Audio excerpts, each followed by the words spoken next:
Letter 111, on the vanity of mental gymnastics. You have asked me to give you a Latin word for the Greek sophismata. Many have tried to define the term, but no name has stuck. This is natural, inasmuch as the thing itself has not been admitted to general use by us. The name, too, has met with opposition.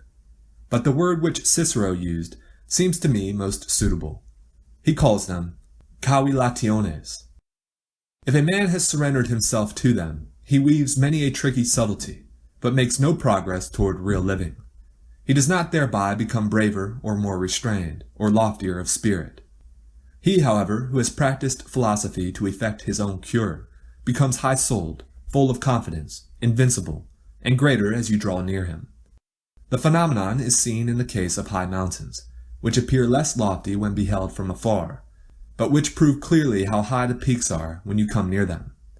Such, my dear Lucilius, is our true philosopher, true by his acts, not by his tricks. He stands in a high place, worthy of admiration, lofty, and really great. He does not stretch himself, or walk on tiptoe, like those who seek to improve their height by deceit, wishing to seem taller than they really are. He is content with his own greatness. And why should he not be content with having grown to such a height that fortune cannot reach her hands to it? He is therefore above earthly things, equal to himself under all conditions, whether the current of life runs free, or whether he is tossed and travels on troubled and desperate seas. But this steadfastness cannot be gained through such hair-splittings as I have just mentioned. The mind plays with them, but profits not a whit. The mind, in such cases, is simply dragging philosophy down from her heights to the level ground. I would not forbid you to practice such exercises occasionally, but let it be at a time when you wish to do nothing.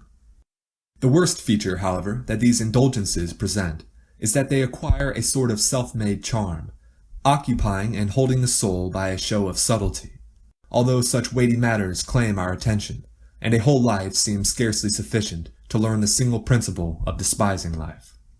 What, did you not mean control instead of despise? No. Controlling is the second task, for no one has controlled his life aright unless he has first learned to despise it. Farewell.